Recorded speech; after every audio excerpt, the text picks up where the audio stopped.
Hello. यार 2-3 minute में late हूँ। और अगर मैं आ गया हूँ और अगर मैं आपको दिख रहा हूँ तो प्लीज़ मुझे बताएं। कोई है भाई? कोई साथी अगर नज़र आ रहे हों, एक साथी का चिन्ह आया है, प्लीज़ कमेंट कर दें अगर कोई दिख दिख रहा है तो। सिड पांडे, मेरे भाई, बहुत बहुत धन्यवाद। खुश रहिए। वैभव आ गए हैं मेरे भाई, स्वागत है मेरे भाई वैभव। इलाहाबाद विश्वविद्यालय में है। सचिन तिवारी, नमस्ते भैया, खुश रहा सचिन भाई। संजीव सिंह राजपूत, जय श्री राम, जय श्री राम। सिंह जगदीश, जय हो भैया, जय हो। गुड लक सिंह सुल्तान, मेरे छोटे भाई हैं, नमस्ते, खुश रहो भैया। ये निवेदन है, जो भी साथी हैं वो प्लीज़ शेयर करते चलें। सौरभ मिश्रा, विराट, सौरभ भाई का हाल बा, नमस्कार। अमित श्रीवास्तव भैया, हेलो। राजन बारी, राजन भाई, अतुल भैया, जय श्री राम। उत्कर्ष शुक्ला, अतुल सिंह, जय श्री राम। उत्कर्ष शुक्ला, स्वागत है, धन्यवाद मेरे भाई अमित मिश्रा। आज देश के एक पूर्व प्रधानमंत्री की जयंती है। आप सब उनको सुने होंगे, बहुत कम समय का कार्यकाल था। बहुत कम समय की कम समय के कार्यकाल में इतना बड़ा नाम पैदा करना, एक माइलस्टोन की तरह भारतीय राजनीति की छाती में गड़ जाना, ये बहुत मुश्किल था, बहुत आसान नहीं था। और जिस प्रक्रिया से वो निकले, जिस परंपरा से वो निकले, उस बात के लिए, उस खेत खलियान कच्चे मेड़ से होकर सदन तक पहुंचने की यात्रा आसान नहीं थी। आज मेरा मन था कि मैं उन पर बात करूं, उन्हें बहुत श्रद्धांजलि सहित, पहले तो उनको बहुत शत शत नमन, बहुत श्रद्धांजलि उनके जन्म दिवस पर, उनकी जन्म जयंती पर आप सबकी तरफ से भी। और सॉरी, थोड़ा सा शेड आ रही है। हाँ यार, मैं कैसे करूँ? मुझे तो ठीक ठीक फ्रेम अभी सही है क्या? अभी कह रहे थे कि शेड आ रही है। अगर आ रही है तो एक्चुअली फ़ोन से आ रहे हैं ना, फ़ोन से थोड़ा सा कैमरे का इशू भी है। और अच्छा नहीं यार, आवाज़ पहुंच रही है ना, आवाज़ अगर बात पहुंच जाए तो ठीक है। प्राची सक्सेना, हेलो भैया। पीबी सिंह, जय श्री राम। कुंवर विशाल सिंह, प्रणाम। धूप नहीं लग रही है भैया? नहीं नहीं यार। तो वैभव आ रही है, वैभव कह रहे हैं सही आ रही है। सौरभ मिश्रा, ठीक है भैया, थैंक यू सौरभ। प्रधान जी, अताउर भाई, हमारे भाई, बहुत धन्यवाद। मयंक शुक्ला। हाँ, तो बात कर रहे हैं आज बलिया के बाबू साहब की। बलिया के बाबू साहब चंद्रशेखर जी, आप नाम सुने होंगे, जिनका तखल्लुस, जिनका उपनाम सारी जिंदगी अध्यक्ष जी रहा। 50 के दशक में उनका संघर्ष शुरू हुआ उनके जीवन की। अच्छा, कितने लोग जानते हैं बलिया के बाबू साहब को? रत्नेश सिंह भाई कह रहे हैं कि कैसे हैं, बहुत अच्छे हैं मेरे दोस्त। प्रेम अनुराग, प्रणाम भैया। कितने लोग जानते हैं बलिया के बाबू साहब को? सौरभ मिश्रा पूछ रहे हैं किस पार्टी से थे वो। स्वाभाविक रूप से समाजवादी थे वो। हालांकि तब समाजवादी ये वाली पार्टी नहीं, समाजवादी सोशलिज्म स्वभाव के थे, बाद में सोशलिस्ट स्वभाव के थे, बाद में वो कांग्रेस में भी रहे, बाद में कांग्रेस तोड़ा, जनमोर्चा बनी। उन सब चीज़ों से बाद में एक जो इसमें नौजवान साथी मेरे जुड़े हुए, मैं उनको बताना चाहता हूँ। चंद्रशेखर जी बलिया अपने गांव से आए इलाहाबाद पढ़ने के लिए, तब इलाहाबाद ही था। बहुत सारे साथी एतराज़ करेंगे। शिवेंद्र भैया, धन्यवाद। तो अभी ना भैया, अभी गलत सूचना बाप के, अभी ऐसा कुछ नहीं है। तो वो जब पढ़ने आए, मैं एक घटना बताता हूँ उनके जीवन की। जब वो पढ़ने आए तो उस क्राइसिस का दौर था, किसान के बेटे थे, घर से खर्चा कितना ही मिल पाता था, पढ़ने के लिए आए थे, खाने वाने की बड़ी असुविधा थी। लिखते अच्छा थे, बोलते अच्छा थे। तो तमाम उनके साथियों ने, एक वहाँ पंडित जी थे जो लाइब्रेरी चलाते थे, वो पुस्तकें छापते थे, उनके लेख वेख अखबार में छपते थे। तो उन्होंने एक दिन इनसे कहा कि यार, अच्छा, उसके सामने जहाँ ये रहते थे चंद्रशेखर जी, सड़क के उस तरफ कुछ मजदूर काम करते थे। वो घर बनाने में, जो मजदूरी का जो काम होता है, बिल्डिंग्स में काम करते थे। इनको जब कभी भूख लगे तो उधर ही चले जाएं, मजदूरों के साथ बैठें, राम जोहार करें, बातचीत करें, सलाम दुआ करें और उन्हीं के साथ रोटी तोड़ें। उन्हें बड़ा अच्छा लगता था।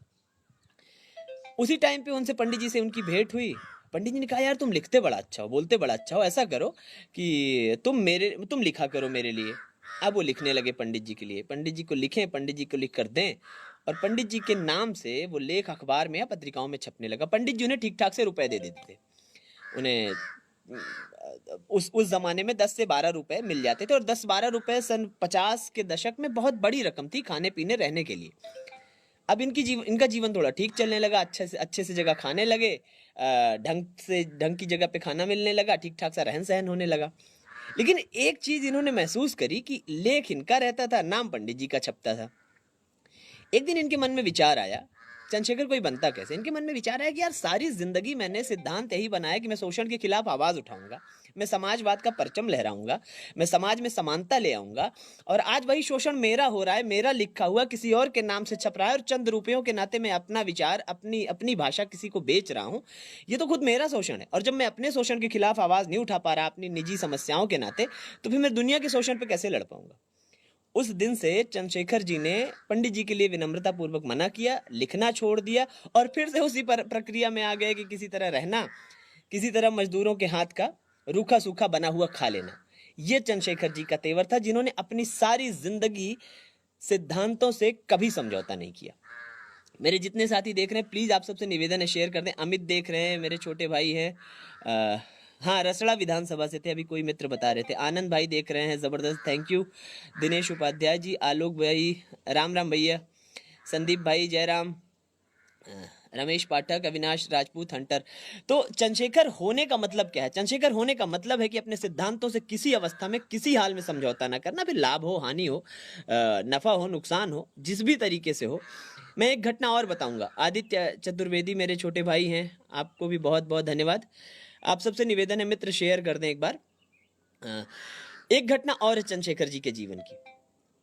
चंद्रशेखर जी को जब आप पढ़ेंगे ना, उनसे आप सहमत असहमत हो सकते हैं, उनकी भाषा से, उनकी राजनीति से, उनकी शैली से, लेकिन चंद्रशेखर जी के साथ एक जो बात रही कि उन्होंने अपनी सारी जिंदगी अपनी रीढ़ को नहीं झुकाया। उन्होंने अपनी बातों में ना कभी अपने आप को, अपने सिद्धांतों को आड़े नहीं आने दिया अपने फायदे। चंद्रशेखर जी नया नया सांसद बने थे, और उन दिनों इंदिरा जी देश की प्रधानमंत्री थी। इंदिरा जी के घर पर इंद्र कुमार गुजराल, आरिफ सिद्दीकी मेरे भाई हैं, राजनीति के विद्यार्थी हैं, बहुत अच्छा पढ़ते हैं, उनको भी बहुत प्रणाम, बहुत स्वागत है। पप्पू यादव, प्रज्ञेंदु भाई हैं, शशि मिश्रा भाई हैं, बहुत तमाम साथी हैं हमारे, अवनीश श्रीवास्तव भाई है, जयराम जी की मेरे भाई, दुर्गेश भाई हैं। हाँ, मैं बता रहा था कि इंदिरा जी के घर पे एक सभा होती थी शाम को, और उस संडे की दिन होती थी इंद्र कुमार गुजराल जी की अध्यक्षता में, और उसमें वैश्विक राजनीति पर, देश की राजनीति पर तमाम तरह की चर्चाएं होती थी कि क्या सही है, क्या होना चाहिए, कैसा विकास है। अच्छा, इंदिरा जी उस समय बड़ा चिंतित भी थी, क्योंकि के कामराज हावी थे पार्टी पर, और इंदिरा जी चाह रही थी कि अब मैं अपनी टीम बनाऊं, अपने लोगों को खड़ा करूं, नए युवा तुर्क ढूंढ के लाऊं, सदन में अपनी मर्जी से नए लोगों के साथ खुद का अपना एक कॉकस बनाऊं। और ये वो दौर था जब इंदिरा जी भी पार्टी से निकाल दी गई थी, बतौर प्रधानमंत्री रहते समाजवादी पार्टी में अखिलेश यादव जी निकाले गए थे जैसे, वैसे इंदिरा जी भी कांग्रेस से निकाली जा चुकी। ये किस्सा कभी फिर सुनाऊंगा। लेकिन मैं बताना चाहता हूं, जो इंद्र कुमार गुजराल जी की अध्यक्षता में एक सभा होती थी, इंदिरा जी वहां बैठती थी, तमाम लोग बैठते थे, तमाम शक्तिशाली लोग देश के। किसी ने सुझाव दिया कि एक नया लड़का है चंद्रशेखर, नया नया सांसद हुए हैं, बहुत अच्छा बोलते हैं, और उन्हें भी आमंत्रित करना चाहिए, उन्हें भी बुलाना चाहिए। चंद्रशेखर जी भी आए, बैठे। इंदिरा जी संयोग से उस दिन थी। उन्होंने चंद्रशेखर जी से पूछ लिया कि चंद्रशेखर, पार्टी में समाजवाद कैसे फैल पाएगा, समाजवाद कैसे आ पाएगा? तो उन्होंने कहा मैम, हम लोग आए हैं तो फैलेगा, ताकत लगाएंगे, फैलाएंगे। और कहने का नहीं हुआ तो उन्होंने कहा कि मैं पार्टी तोड़ दूंगा। मतलब सोचिए कि आयरन लेडी, उस वक्त देश की सबसे शक्तिशाली महिला की टेबल पर बैठकर, उसी की चाय पीते हुए, उसी के आंगन में पहली बार का व्यक्ति, जो पहली बार उनकी मेज पर आया था, ये कहने का साहस रखता था कि अगर सोशलिज्म नहीं फैला, समाजवाद नहीं फैला, तो मैं पार्टी तोड़ दूंगा। ये चंद्रशेखर थे। जो राजनीति के विद्यार्थी हैं, नए लड़के हैं, ये तेवर अपने भीतर ले आए, ये तेवर पैदा करें अगर राजनीति में है। शिवेंद्र भैया कह रहे हैं कि चंद्रशेखर जी गंभीर असहमतियों और राजनीतिक विरोध के साथ व्यक्तिगत संबंध और आत्मीयता के प्रतिमान थे। बिल्कुल भैया, अटल जी और नरसिम्हा राव के साथ उनके संबंध बानगी हैं। व्यक्तिगत संबंधों के नाते सूर्यदेव सिंह भले मिलने जाए।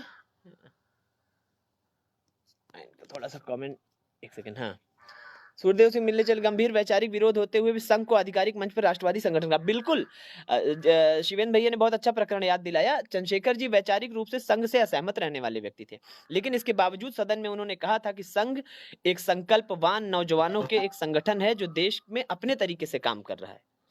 वो इन चीजों के लिए बड़े। और आपने कहा कि अटल जी से उनके संबंध थे, मैंने उनके भाषण सुने, और जो लोग मेरे साथी हैं यहाँ सुन रहे हैं, उनसे निवेदन है कि कभी चंद्रशेखर जी के ना भाषण सुने आप जाके, चंद्रशेखर जी को खोलें यूट्यूब पे। वो कहते हैं अटल जी भाषण दे के बैठते हैं तो चंद्रशेखर जी जवाब देने खड़े होते हैं। चंद्रशेखर जी कहते हैं कि अभी प्रधानमंत्री जी बोल रहे थे अटल जी, तो कोई कहता है आपके गुरु, कहन हाँ हाँ गुरु हैं, गुरु थे, गुरु रहेंगे, लेकिन मैं इनकी तमाम बातों से असहमत होते हुए मानता हूं कि इनकी बातों में देश के प्रति चिंता थी।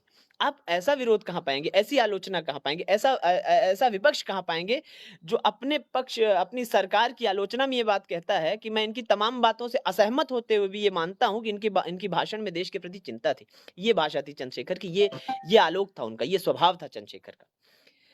एक घटना और थी, शिवेंद्र भैया ने जो बताया जेल मिलने वाली, सूर्यदेव सिंह के साथ एक घटना और थी। एक बार वीपी सिंह जी और ये शायद मोरारजी देसाई वाली सरकार थी, मुझे ठीक ठीक याद आ रहा है, वही गठन हो रहा था जनमोर्चा का, इन्हें प्रधानमंत्री बनना था। अच्छा, सारी जिंदगी इन्होंने दोयम पद नहीं लिया, जैसे लोग, इन्होंने कितनी बार पूरी राजनीतिक यात्रा में इन्हें मंत्री पद ऑफर हुए। अभिषेक सिंह यादव कह रहे हैं कि हमारा भी राजनीति से पीजी चल रहा है भैया, बहुत अच्छे मेरे दोस्त, बहुत बढ़िया। वैभव कह रहे हैं अब वो वाली राजनीति नहीं रही। हाँ, बात तो सही है। तो उन्होंने कहा कि मैं क्या बता रहा था, हाँ, उन्होंने अपनी सारी जिंदगी में कभी दूसरा पद नहीं लिया। उनसे कई बार मंत्री ऑफर हुआ, तो मंत्री क्या होता है। वो जिंदगी भर अध्यक्ष जी का तखल्लुस रखे, और उन्होंने मुरारजी देसाई की सरकार में उन्हें उप प्रधानमंत्री का पद मिल रहा था। उन्होंने डांट दिया ना, उप क्या होता है, तब बनूंगा प्रधानमंत्री बनूंगा। जीवन में प्रधानमंत्री से नीचे कोई पद नहीं लिया और आखिर में प्रधानमंत्री बने। उसका भी किस्सा अभी मैं आपको बताता हूँ। तो उस वक्त सूर्यदेव सिंह, जो मीटिंग चल रही थी, तमाम लोग बैठे थे, तो सूर्यदेव सिंह ने ड्यू टू ठाकुर सेंटीमेंट इनके कान में आकर कहा कि देख लीजिए, कोई चौटाला वटाला बन जाएंगे, इससे अच्छा है कि वीपी सिंह जी बन जाने दीजिए, कोई दिक्कत थोड़ी है। उन्होंने पलट के कहा कि तुम इतने बड़े नहीं हो गए हो कि तुम भारत की राजनीति मुझे समझाओगे। सूर्यदेव सिंह, जिनका नाम पुरुलिया से जुड़ा और तमाम लोग जानते होंगे, और प्रधानमंत्री होते हुए भी, देश का प्रधानमंत्री होते हुए भी, ये बहुत बड़े माद्दे की बात है, बहुत बड़े साहस की बात है कि वो कहते थे, पत्रकारों ने उनसे पूछा कि सूर्यदेव सिंह से आपके संबंध कैसे हैं। सूर्यदेव सिंह उस समय हिंदुस्तान के सबसे बड़े माफिया थे। उन्होंने कहा कि सूर्यदेव सिंह मेरे दोस्त हैं। ये बात स्वीकार कर लेना भारतीय राजनीति में किसी राजनेता के लिए बहुत बड़ी बात है, बहुत बड़े माद्दे की बात है, बहुत बड़ी आत्मा की बात है। कोई स्वीकार नहीं कर पाता है। अपने सगे भाई बंधुओं को मना कर देंगे तो मेरे चाचा के लड़के, इनसे मेरा कोई वास्ता नहीं।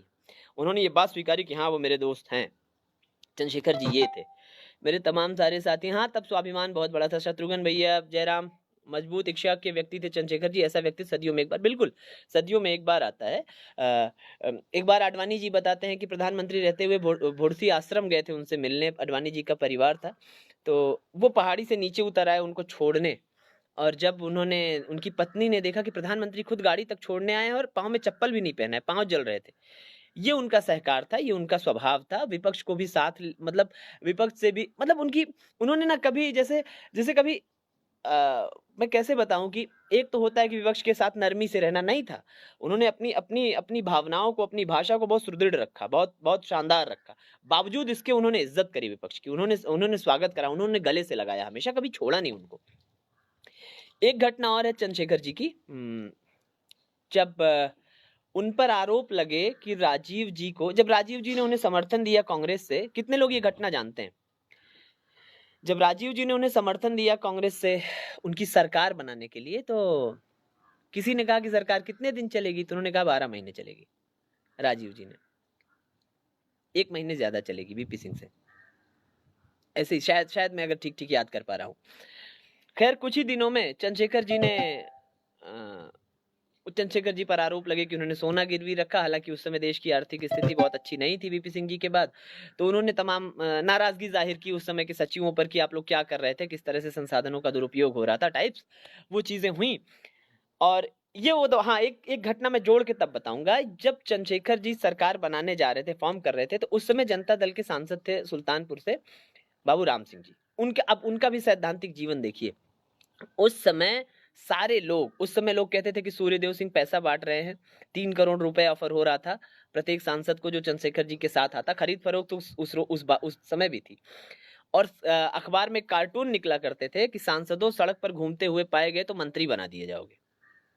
उस दौर में बाबू राम सिंह जी के पास ऑफर आया था कि सूर्यदेव सिंह जी आए थे कि भाई चंद्रशेखर जी के साथ चलिए, उन्होंने 1 रुपया नहीं लिया और उन्होंने वीपी सिंह का साथ नहीं छोड़ा। उन्होंने कहा नहीं मैं रुपयों के लिए अपना जमीर गिरवी नहीं रखूंगा। ये भी सिद्धांत था, ये भी एक सिद्धांत था। और चंद्रशेखर जी आजीवन बाबू राम सिंह जी को विरोध के बाद भी इस बात के लिए उनकी इज्जत करते रहे कि उन्होंने अपने सिद्धांतों से समझौता किए बगैर वो अपनी राजनीतिक प्रतिमान पर अडिग रहे। तो हाँ, मैं क्या कह रहा था, हाँ, तो राजीव जी ने उन पर आरोप लगाया, कांग्रेस ने आरोप लगाया कि राजीव जी के घर के सामने 10 जनपद के सामने 2 हरियाणा पुलिस के सिपाही देखे गए। मतलब चंद्रशेखर जी उनकी मुखबिरी करा रहे हैं। हालांकि ये सरकार गिराने का एक ओढ़र था, एक बदमाशी थी, थोड़ी सी जो राजनीतिक बदमाशियां होती हैं, दबाव बनाने का वो था।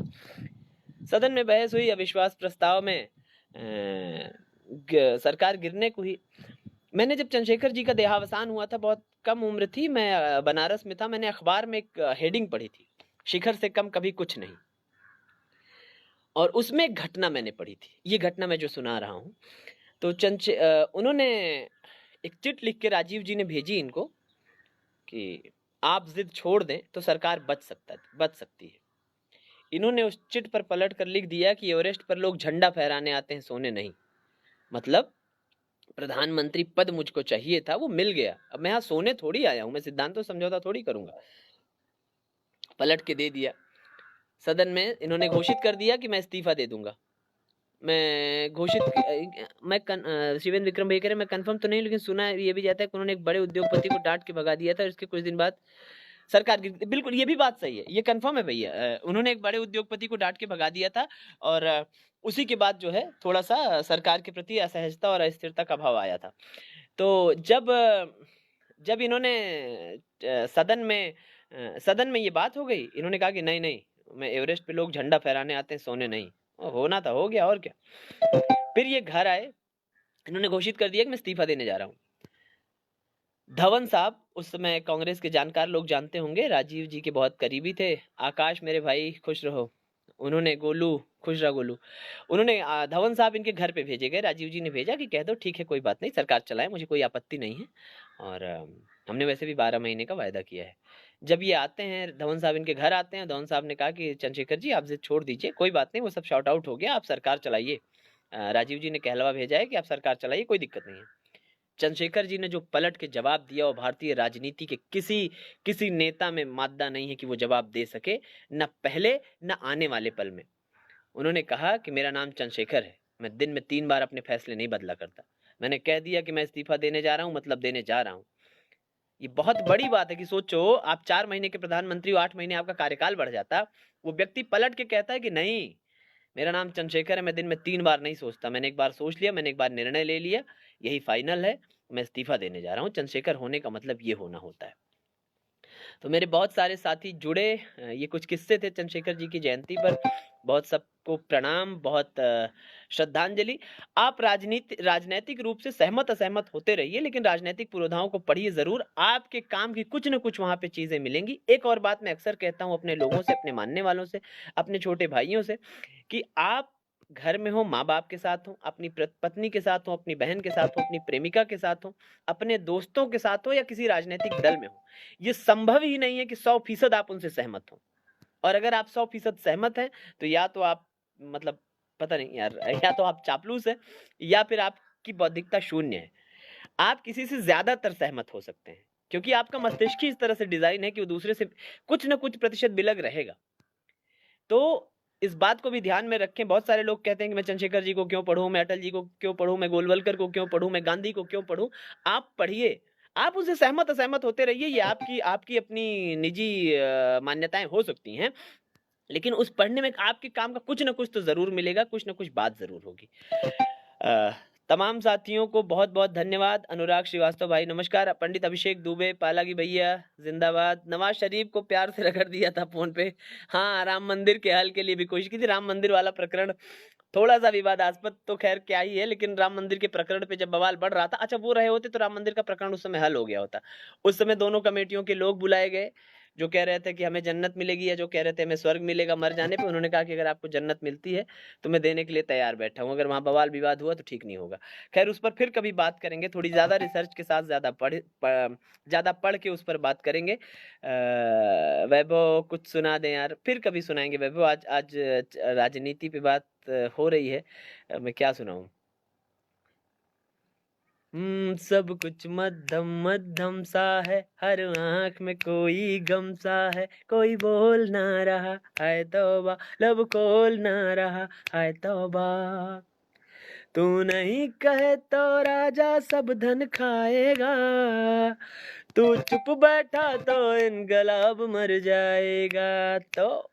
तो बोल रे साथी, दबा के बोल रे साथी, ज़बां को खोल रे साथी, तू कुछ तो बोल रे साथी, दबा के बोल रे साथी, तू कुछ तो बोल रे साथी।